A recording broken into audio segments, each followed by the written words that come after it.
Have you ever watched someone's world fall apart in slow motion? I have. In fact, I orchestrated it.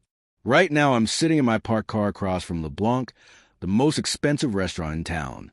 Through the large windows, I can see my wife, Jessica, sitting with her lover, Howard. She's wearing the black dress I bought her for our anniversary last month. The irony isn't lost on me. Her laughter floats across the restaurant, practiced and perfect, just like the life she's been living. I check my phone, 8:15 p.m. Everything is set in motion. Soon, her carefully constructed house of cards will come crashing down. But for now, I watch. Jessica looks stunning tonight. She always does when she's meeting him. Her dark hair falls in soft waves, catching the warm restaurant lighting. She's smiling that special smile I thought was only for me. Howard leans in close, probably whispering something clever. His expensive watch catches the light, a gift from his wife, though Jessica doesn't know about her. Not yet. My finger hovers over the send button. The message is simple. Enjoy this evening, because it will be over soon. I watch as her phone buzzes on the table. There, did you see that? The slight flinch, the momentary crack in her perfect facade. She reads a message, and I see the first flicker of fear in her eyes. Howard doesn't notice. He's too busy being charming, too caught up in his own web of lies to see the tremor in Jessica's hand as she sets down her phone. He has no idea that his world is about to implode too. At a table not far from them sit Jessica's relatives, her uncle, cousin, and sister. They haven't said a word, haven't even looked at her directly, but they're there for a reason, all part of my plan. I send another message. Did you really think no one would find out about this? Jessica's mask slips a little more. She glances around nervously, her wine glass shaking slightly as she brings it to her lips. The evening has barely begun, and already she's unraveling, just as I planned. You see, revenge isn't about dramatic confrontations or heated arguments. Real revenge is watching someone drown in their own lies, one carefully orchestrated moment at a time. And tonight, I'm going to teach my wife exactly what happens when you mistake my patience for weakness. Want to know how this all started? How I discovered their affair, and most importantly, how I planned the perfect revenge that would destroy not just their relationship, but their entire worlds. Let me tell you how I let my cheating wife think she was safe, and then revealed everything.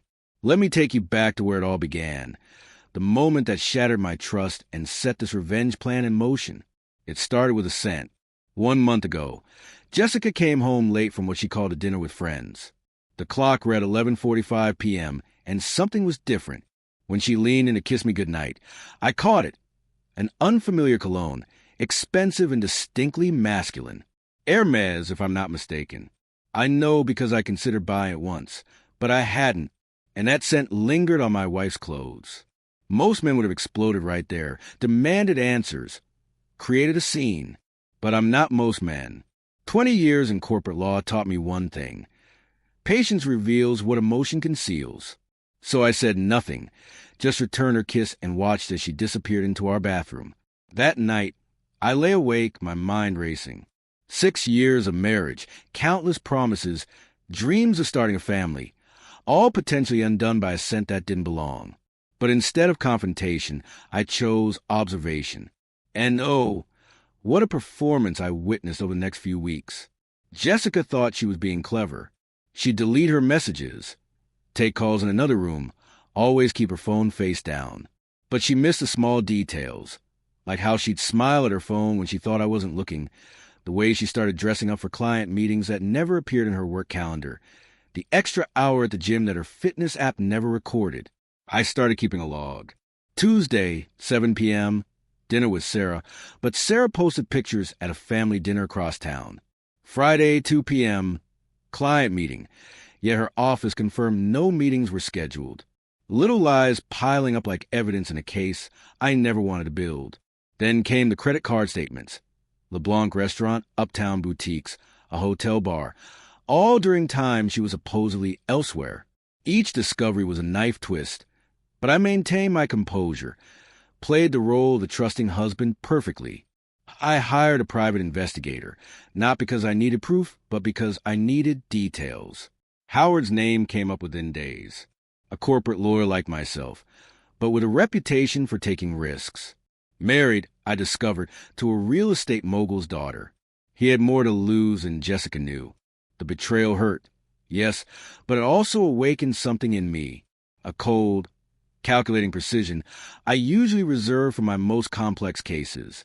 As I gathered evidence, a plan began to form, not just to expose their affair, but to dismantle their entire world in one perfectly orchestrated evening. They want to play games? Fine. I'd show them what a real player could do. Mike! Jessica's voice interrupted my planning one evening. Everything okay?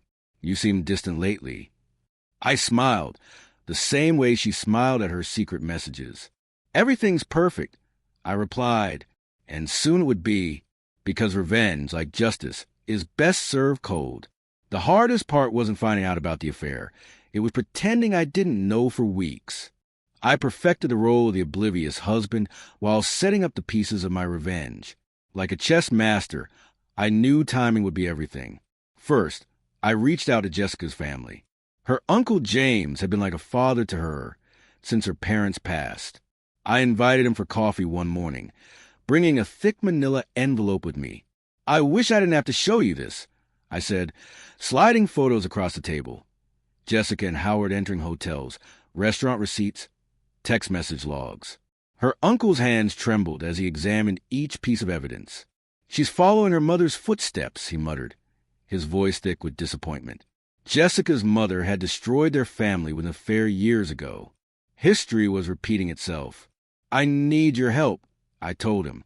Not to save our marriage, that's beyond saving, but to teach her actions have consequences. I laid out my plan, watching his expression shift from anger to understanding. Her uncle made the calls. Within hours, Jessica's closest family members were on board. Her sister Emma, her cousin David, and his wife. They understood their roles perfectly. No confrontation, no drama, just their presence at LeBlanc tonight. Their silent judgment more devastating than any words. Next came Howard's wife, Scarlett. That was trickier. I didn't approach her directly. Instead, I anonymously sent evidence of not just his affair with Jessica, but 3 others. Charlotte, I discovered, controlled the purse strings in their marriage. Howard's lifestyle, his career, everything depended on her family's connections. The day before the restaurant scene, I visited our apartment's leasing office. Being the sole name on the lease had its advantages. Within an hour, I had termination papers in hand. Effective immediately. The property manager was sympathetic, especially after I mentioned infidelity. That evening I watched Jessica pack an overnight bag. Business trip tomorrow? I asked casually. Just dinner with clients. She lied smoothly. Don't wait up. I pulled her close, kissed her forehead. Wear that black dress I bought you, I suggested. You look beautiful in it. She smiled, guilt and excitement dancing in her eyes. Good idea. As she walked away, I sent the final text confirming dinner reservations at LeBlanc. 2 tables, one for the lovers, one for her family. Then I called the moving company. They'd arrive tomorrow morning to collect the boxes I'd already packed. Everything was set. Tomorrow, Jessica would learn that sometimes the most brutal revenge isn't dealt in anger, but in silence. The stage was set. The actors were in place. Now it was time to watch the show begin. I watched through the restaurant window as Jessica checked her phone for the 100th time. Her perfectly manicured fingers trembled slightly.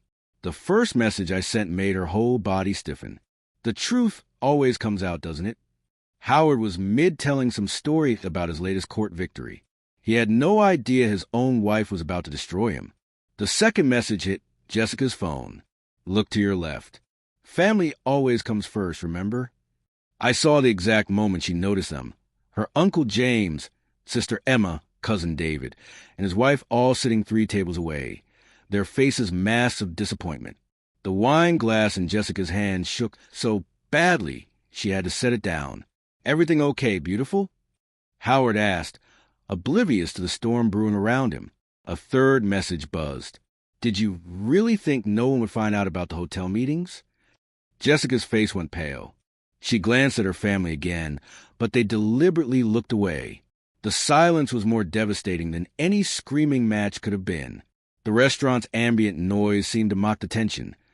Clinking glasses, casual laughter, while Jess's world began to crumble, piece by carefully arranged piece. Then Howard's phone buzzed. The message from his wife was simple: check your email. I want you home in 20 minutes. I watched his face change as he opened his inbox. Photos, hotel receipts, messages. Not just with Jessica, but with all his other mistresses.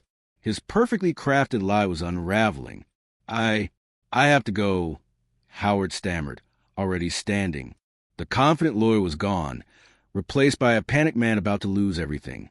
Jessica reached for his hand, confusion and fear mixing in her eyes.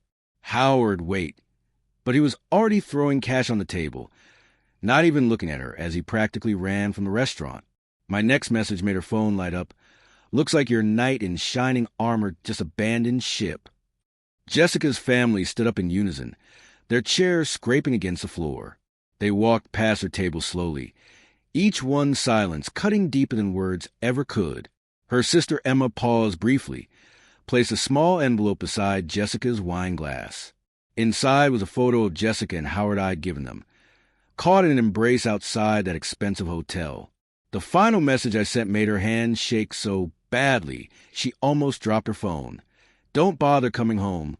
Your boxes are packed. Through the window, I watched as reality crashed down around her. The beautiful mask she'd worn for months cracked completely. She tried calling Howard, straight to voicemail. His number was already blocked. Tears streaked her perfect makeup as she fumbled with her purse, barely able to sign the check. I sent one last text before driving away. The lease is terminated. You have until tomorrow to collect your things.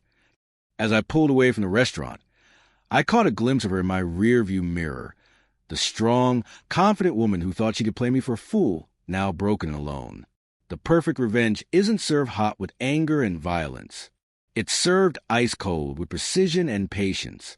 And mine was absolute zero.